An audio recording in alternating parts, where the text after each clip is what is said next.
Então, nesse segundo problema, ele, na verdade, é uma simplificação de algo que realmente acontece na natureza e que a gente observa experimentalmente esse fenômeno, tá? Que é o fenômeno de oscilação de neutrinos. Isso aqui é uma versão super simplificada da física por trás, mas a essência está aqui.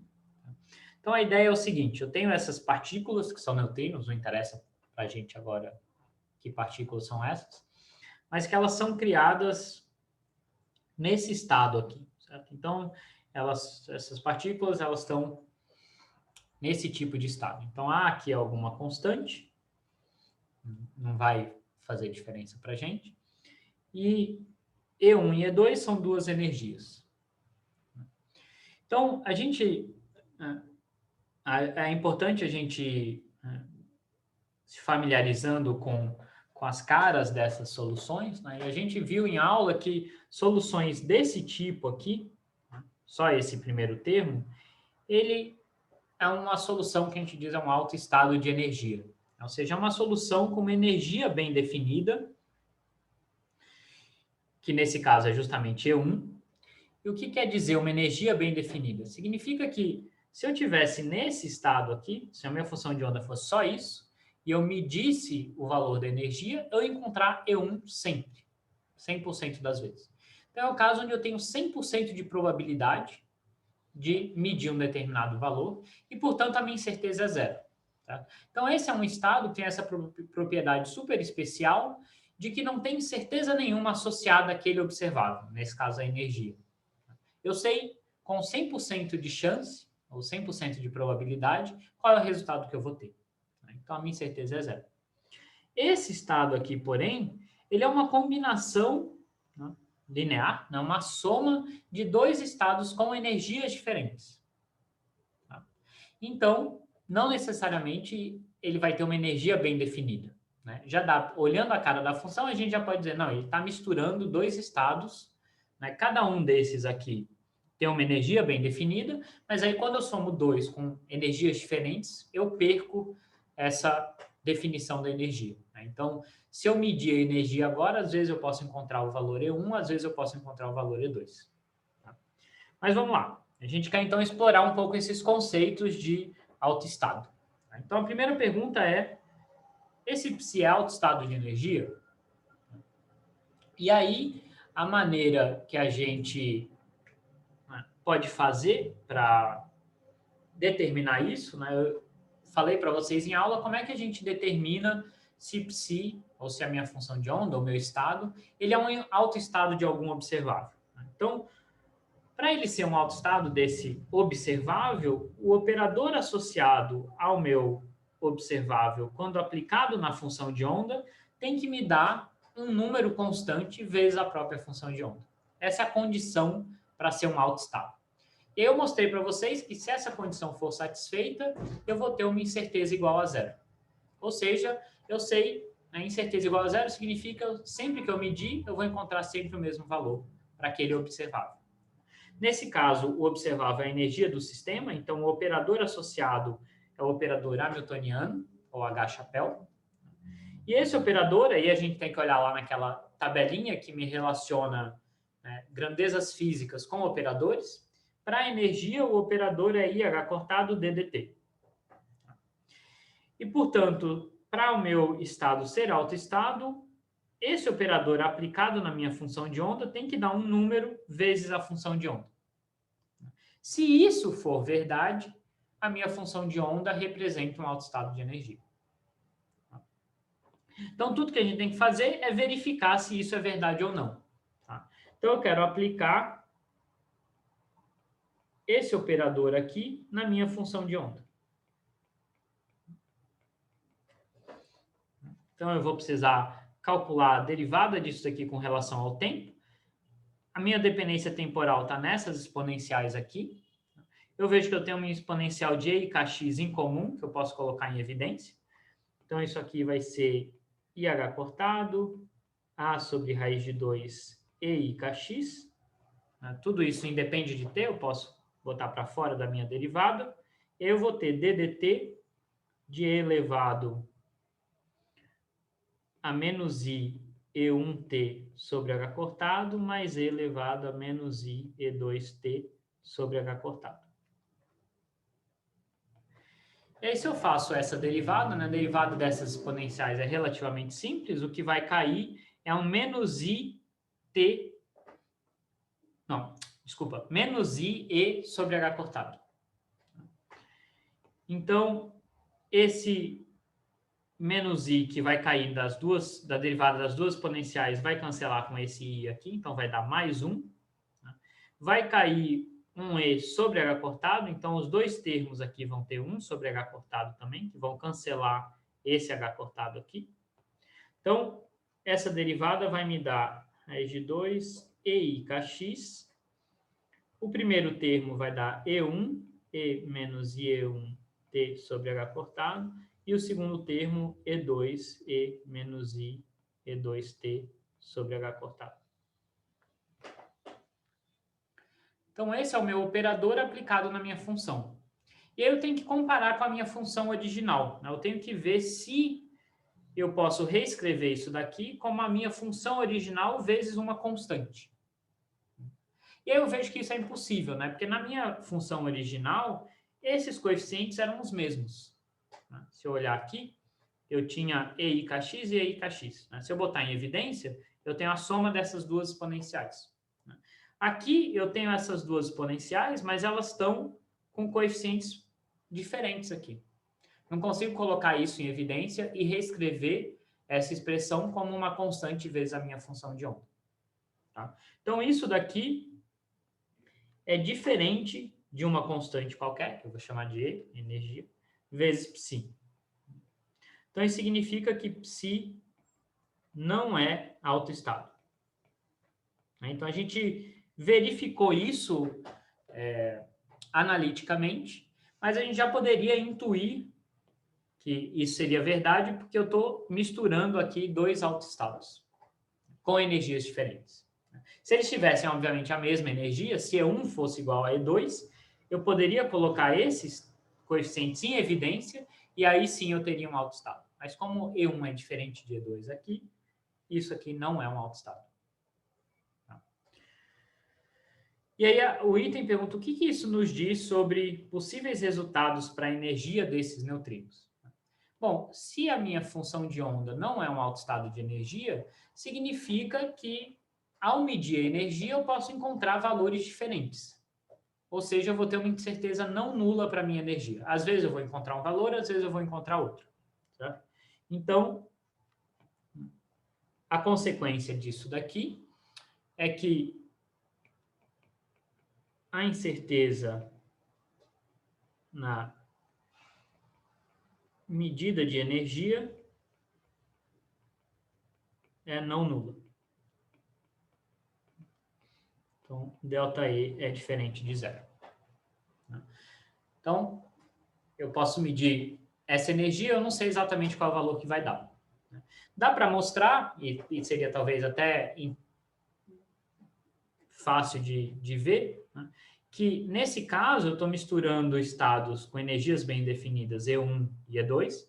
Então, se eu medisse a energia, eu encontraria ou E1 ou E2. Alguma dúvida aqui?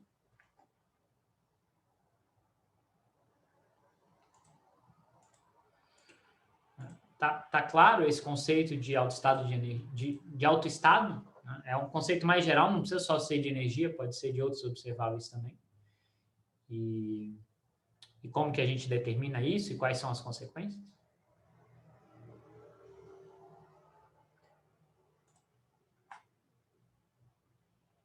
Tá. Qual que é a dúvida, então, Fernando? O que exatamente não está claro?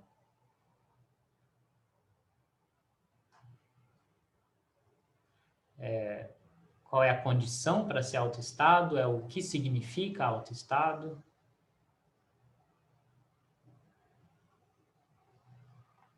Tá. O que significa ser autoestado? De novo, ser autoestado é autoestado de um observável particular, certo? Então, por exemplo, nesse caso de energia. Ser um autoestado de energia é a mesma coisa que falar que a minha partícula tem uma energia bem definida. Tá? Ou seja, eu sei, né, diferente da posição, por exemplo, que cada vez que eu medir eu posso encontrar ela em um lugar diferente, para um alto estado de energia, eu sei exatamente qual é a energia do meu sistema. Se eu medir essa energia, eu tenho 100% de probabilidade de encontrar aquele valor.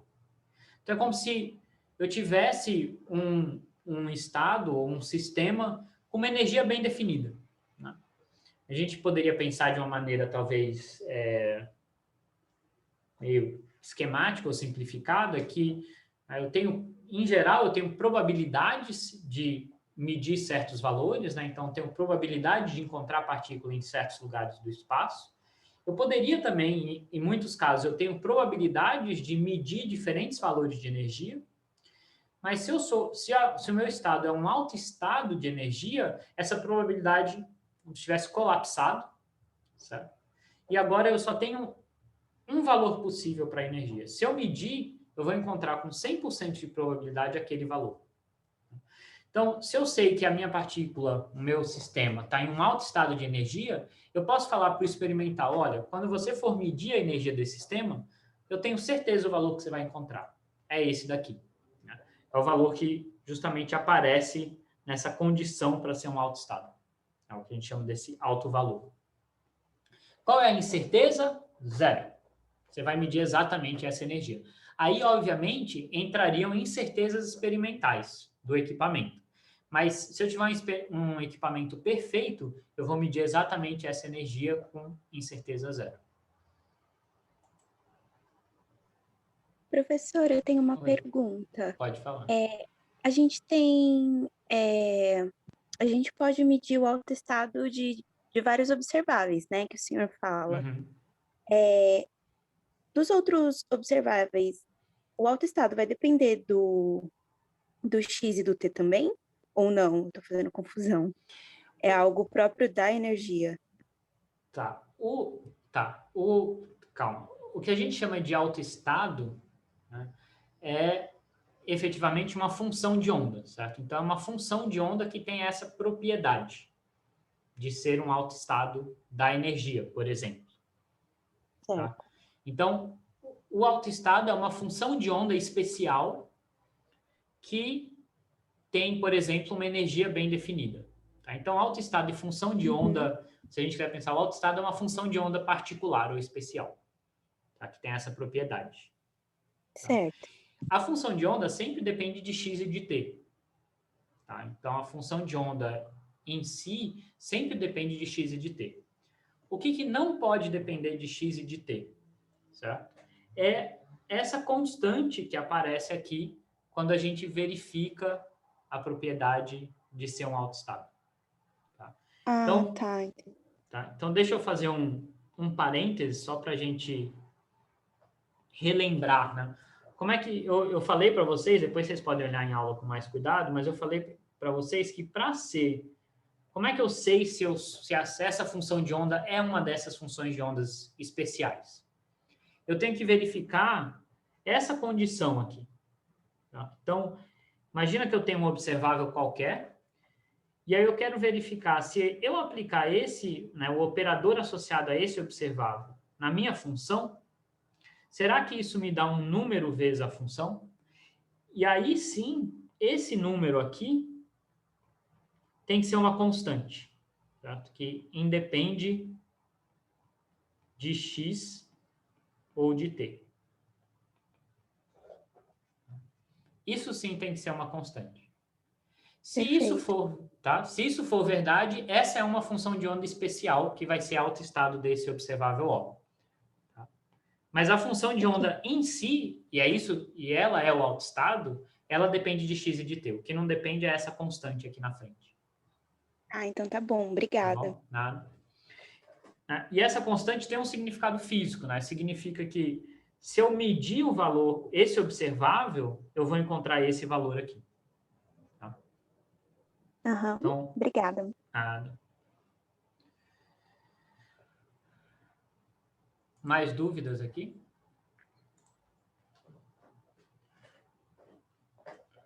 Então, autoestados são funções de onda especiais e são bastante especiais, tá? Porque é uma função de onda onde eu sei com certeza qual é a energia do meu sistema ou qual é o valor daquele observável. Tá? Então, a gente viu nesse caso em particular que essa função de onda não é autoestado de energia. Então, se eu medir a energia, eu não sei dizer com certeza qual é o resultado. Eu posso dizer quais são as probabilidades de encontrar resultados diferentes, mas eu não tenho um único resultado com 100% de probabilidade. Aí o segundo item faz uma pergunta totalmente análoga, mas agora para o momento. Será que essa função de onda é autoestado de momento?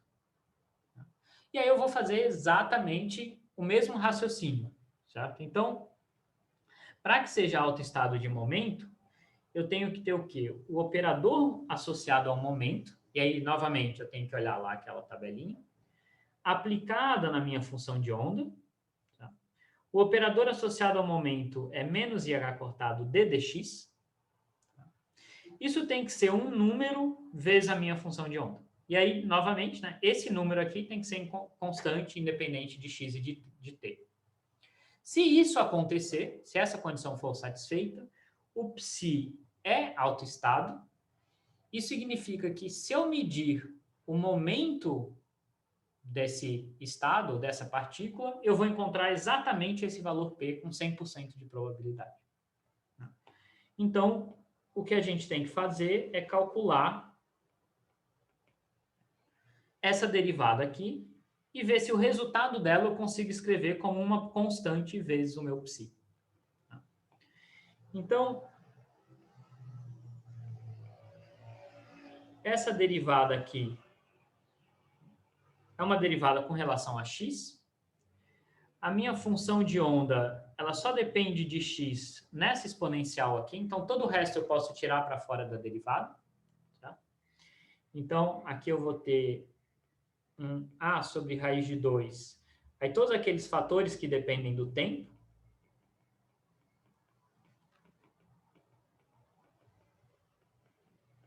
E aí eu tenho a derivada com relação a x daquele termo que depende de x que eu coloquei em evidência aqui, e e kx.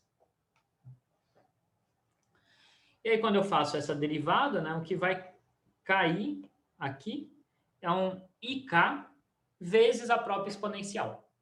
Tá? Então, esse i aqui, novamente, cancela com esse menos i, vai dar 1. O k eu vou colocar aqui na frente, então vai dar h cortado k. E o que vai sobrar é esse a sobre raiz de 2, esse parênteses aqui e a própria exponencial. Tá? Então, o resultado dessa minha derivada vai dar tudo isso daqui vezes a exponencial de i kx. Mas isso daqui é justamente a minha função de onda. Tá? Então, eu encontrei que o operador P aplicado na minha função de onda é h cortado k vezes a minha própria função de onda. Ou seja, isso aqui é uma constante, é um número, não depende de t, nem depende de x. Então, aqui a gente tem que o psi é, sim, autoestado de momento.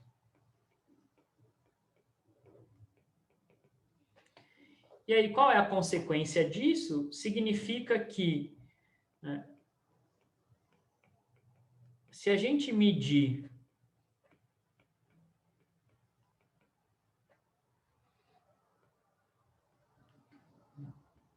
o momento dessa partícula, a gente vai encontrar o valor h cortado k com 100% de probabilidade. Então, eu posso falar para o experimental que, se você de fato tem uma partícula nesse estado, se você medir o momento dela, eu sei exatamente quanto que vai ser o resultado da sua medida. Né? Ou, em outras palavras, a incerteza vai ser zero. Né? Eu sei exatamente qual é o resultado. Então, a gente viu que esse estado, né, uma outra observação importante é que a sua função de onda, ela pode ser autoestado de um observável e não ser de outro. Né? Nesse caso, ela é um autoestado de momento, mas não é de energia. Tá? Então, se eu medir o momento, eu vou saber exatamente qual é o momento, mas se eu medir a energia, eu não vou saber exatamente qual é a energia. Alguma dúvida aqui?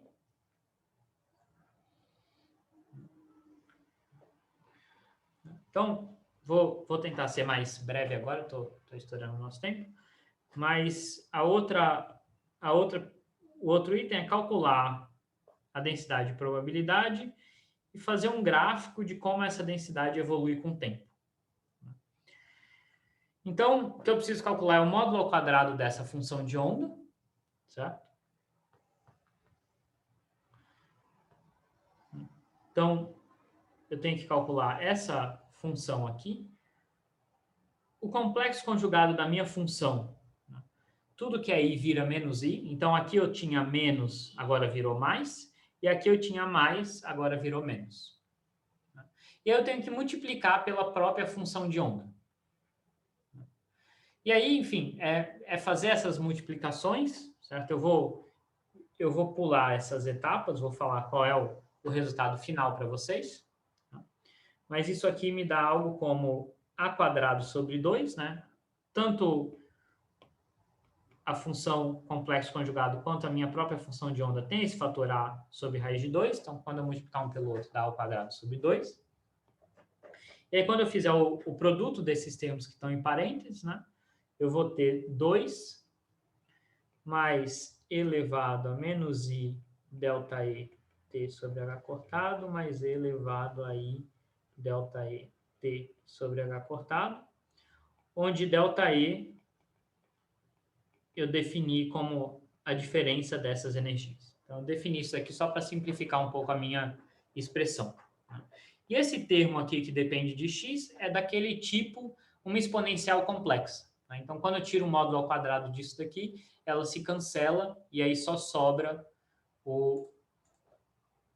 ela se cancela e dá 1. Então, isso aqui desaparece quando eu calculo o módulo ao quadrado. E aí, isso daqui, né, a gente pode simplificar um pouco mais, porque a gente lembra que uma exponencial de menos ei θ mais exponencial de ei θ, eu posso escrever como 2 vezes cosseno de θ. Então, eu posso simplificar isso daqui. Né? Vai aparecer aqui um 2 cosseno de θ, aqui eu tenho 2, eu coloco esses 2 em evidência, cancelam com esse daqui, vai dar 1 mais cosseno de delta e t sobre h cortado, que é o meu θ. Então, essa é a minha densidade de probabilidade. Agora a gente vê que é uma densidade de probabilidade que depende do tempo, então ela está mudando com o tempo, tá? Mas ela independe do espaço. Né? Então, é uma densidade de probabilidade não muito realista, porque está me dizendo a chance de eu encontrar a partícula em qualquer lugar do espaço é a mesma. Então, a partícula está completamente delocalizada, mas essa probabilidade muda com o tempo. Tá? Então, professor, para essa probabilidade não mudar com o tempo, no caso, E1 tinha que ser igual a E2. Exatamente. Se as energias Teve um iguais, exercício desse parecido no mudo, não foi? Ou... mais ou menos, não era exatamente isso daqui, mas era... Enfim, o estado inicial era parecido, mas tinha um ponto diferente, é que no meio do caminho, né, enfim, era realizada uma medida da energia do meu estado. Isso gerava um colapso da função de onda. Ah, então, tá, entendi. O estado inicial era parecido, mas tinha o fato da medida, que mudava a E aí minha função de mudaria onda. o valor de A, ou não? Não. Mudaria a cara da minha função. Né? Inicialmente, a gente tinha, por exemplo, nesse caso aqui, eu tinha uma combinação de 2 autoestados de energia. Né? E aí imagina que eu faço agora uma medida de energia. Tá? Eu posso encontrar o valor E1 ou E2. Se eu encontro o valor E2, né, a gente sabe que a minha função de onda vai sofrer um colapso. Porque agora eu medi essa energia e eu sei com 100% de probabilidade que o meu estado tem uma energia E2. Eu acabei de medir. Tá? Então, eu sei que o meu estado tem essa energia E2. Então, a minha partícula, depois dessa medida, tem que estar em um estado que tenha 100% de probabilidade de ter uma energia E2. Tá? Que é justamente um alto estado de energia. Certo? Então, esse alto estado, né, iria para algo desse tipo aqui. A minha partícula então como se iria... fosse o E1 sumisse. É o que a gente diz, é um colapso da minha função de onda. A minha função de onda muda de forma drasticamente e esse termo aqui desaparece da minha função. Entendi. Obrigado. Porque agora, logo depois da minha medida, né, isso é realmente imediatamente depois, eu sei que eu não posso medir E1, eu acabei de medir E2. Eu sei que a partícula está com essa energia E2. Então, esse termo não pode estar aqui. É isso que gera o colapso. Tá? Então, o problema do Moodle tinha esse detalhe extra da medida e do colapso da função de onda. Tá? Aqui, beleza, aqui a gente está assumindo que a partícula, a gente não está medindo nada, ela está evoluindo sem medidas, sem a gente gerar essa interferência da medida. Tá? Então, o módulo ao quadrado da nossa função de onda dá essa expressão aqui, é uma expressão um pouquinho bizarra, porque não depende de x, né? Então, a chance de encontrar a partícula em qualquer ponto do espaço é a mesma, mas ela muda com o tempo. Então, não é algo super realista, né? Eu sei que, em geral, essas coisas estariam localizadas, mas eu posso pensar que essa função de onda vai a zero em alguma região do espaço, ela está limitada em uma certa região do espaço. Então, como é que essa função... Então, esse é um exemplo de uma densidade que muda com o tempo. Como é que ela muda com o tempo? Né? Bom, quando o tempo for zero, esse cosseno dá 1, então ela vai ter o valor de 2a ao quadrado. Esse a ao quadrado a gente teria que escolher para normalizar essa função. Tá? Aqui, para esse problema, isso não vai ser preciso. E aí ela oscila dessa maneira aqui. Tá? O valor mínimo dela é 0, que é quando o argumento desse cosseno, por exemplo, é π. Certo? Então, ela vai a 0 aqui quando ΔEt sobre H cortado for igual a π. Certo? Depois ela tem um valor máximo quando o argumento for 2π, depois aqui 3π sobre 2 e assim por diante. Ela vai oscilando com o tempo. E agora, só para a gente fazer uma conexão, né? Enfim, esse é um problema que discute um pouco essas ideias de autoestado. A gente vê um exemplo de uma densidade de probabilidade que muda com o tempo, mas tem ainda um bônus que, de fato, ele representa de maneira aproximada, como eu falei para vocês, alguns sistemas físicos. Então, ele representa essas partículas, esses neutrinos, que, de fato, são criados em um estado parecido com esse. Não é exatamente, mas é parecido. E aí o item D é justamente para fazer essa conexão. Então, ele fala, após essas partículas serem criadas, né, nota-se que a probabilidade de encontrar essas partículas tem um máximo a uma distância de 3 km do ponto de criação.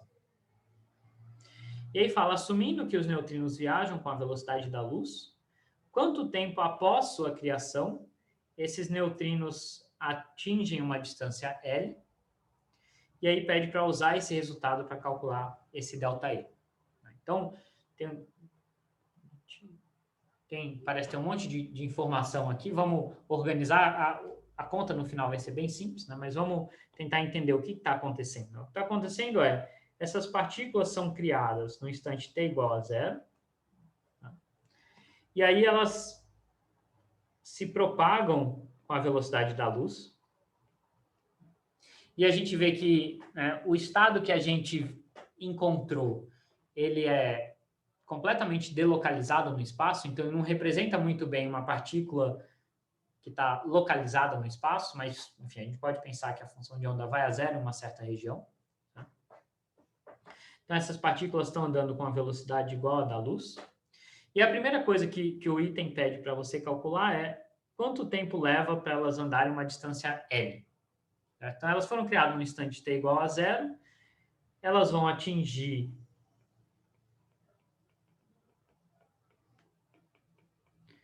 essa distância L, se elas estão andando à velocidade da luz,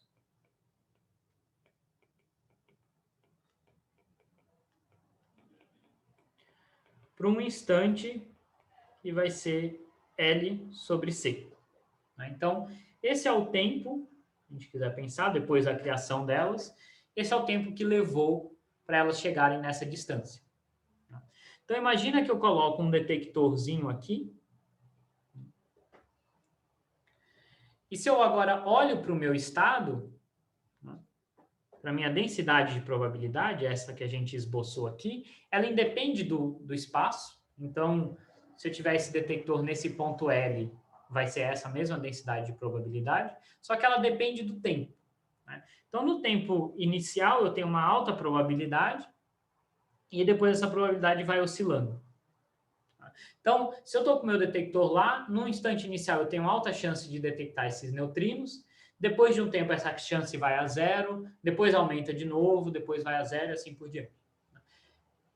Fisicamente, pareceria, para quem está lá no detector, como se a gente tivesse pulsos de neutrinos sendo enviados. De repente eu tenho uma alta chance de encontrar neutrinos, de repente ela vai para 0. Mas, na verdade, aqui não são pulsos reais de partícula, é uma partícula que tem essa função de onda esquisita. Então, ele diz que, depois de serem enviadas, se eu coloco um detector a uma distância de 3 km do ponto de criação, eu tenho um máximo de probabilidade.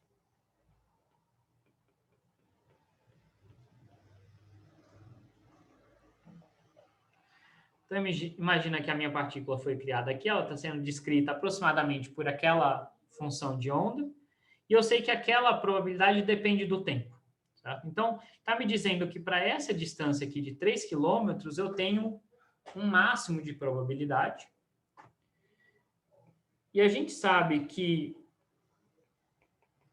o primeiro máximo ocorre quando esse cosseno aqui, quando esse ângulo é 2π.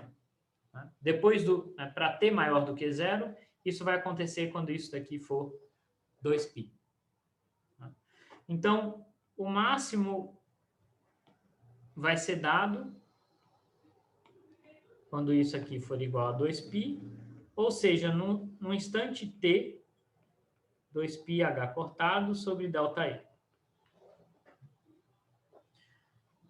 Então, depois desse tempo da criação dessas partículas, eu vou ter um máximo de probabilidade. Mas nesse tempo, elas vão ter percorrido essa distância L aqui. Tá? Então, esse ΔC é L sobre C. É o quanto elas percorreram nesse tempo. Então, eu posso usar essa relação para calcular essa diferença de energia. Então, a ideia é, eu estou criando essas partículas no instante inicial, estou colocando um detector a uma certa distância. E aí eu ajusto a posição desse detector até achar um ponto onde esse detector detecta o maior número de neutrinos. Certo? A gente sabe que isso vai acontecer depois que essa onda de probabilidade tiver oscilado, feito uma oscilação completa. Então, eu tenho que ajustar o meu detector até essa onda ter feito uma oscilação completa. Tá? E é isso que vai me dar essa distância onde eu vou ter um máximo de probabilidade. E a gente pode fazer essa conta, enfim, a gente tem todos os valores aqui. Essa conta dá aproximadamente 4 vezes 10 a menos 10 elétron-volts, então me dá um número super, super pequeno. Tá? Mas a gente vê que a gente consegue medir esse número muito pequeno ajustando esse valor de L. Então, eu vario esse L até achar o ponto onde a probabilidade é máxima. Isso me permite medir uma diferença de energia muito, muito pequena. E isso tudo aqui era só, essa parte da questão era só para dar um gostinho para vocês de como esses efeitos quânticos de fato aparecem na realidade. Então, aqui tem um resultado de medidas experimentais, certo? Então, são realmente neutrinos que são produzidos, nesse caso, em reações nucleares. E aí tem um detector, certo? Na verdade, a gente pode pensar aqui, para entender esse gráfico, que tem esse detector, a distância dele pode ser ajustada, na prática não é exatamente isso que é feito, mas enfim, a gente pode pensar que a distância pode ser ajustada, e aí a medida, né, para cada valor de L, para cada distância, quanto de neutrino esse detector está detectando. E a gente vê que isso, de fato, segue quase que uma curva cossenoidal, né? Obviamente tem efeitos extras aqui, o que eu discuti com vocês é algo super simplificado. Então tem efeitos extras que alargam um pouco essa curva, que, enfim, tem efeitos experimentais aqui também de resolução do detector, mas a gente vê que os pontos medidos experimentalmente, apesar da barra de erro ser relativamente grande, eles seguem essa tendência aqui de uma oscilação. E o que é interessante, então a gente está vendo na prática, certo? Uma oscilação quântica.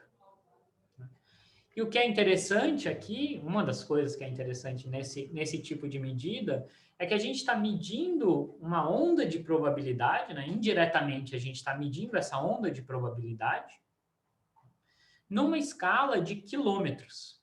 Certo? Então é uma onda de probabilidade que ela está, né, as oscilações dela acontecem numa escala de quilômetros. Né?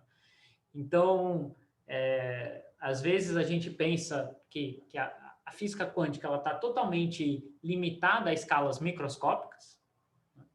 De fato, aqui são partículas microscópicas, o seu sistema é um sistema quântico, mas certas propriedades dele, como essa onda de probabilidade, está assumindo escalas macroscópicas, de quilômetros.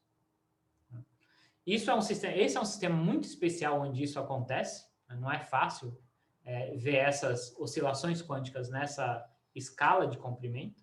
E neutrinos são partículas muito especiais por terem esse tipo de propriedade. Mas nos permite, né, de fato, medir essa onda de oscilação numa escala realmente macroscópica, né, de quilômetros.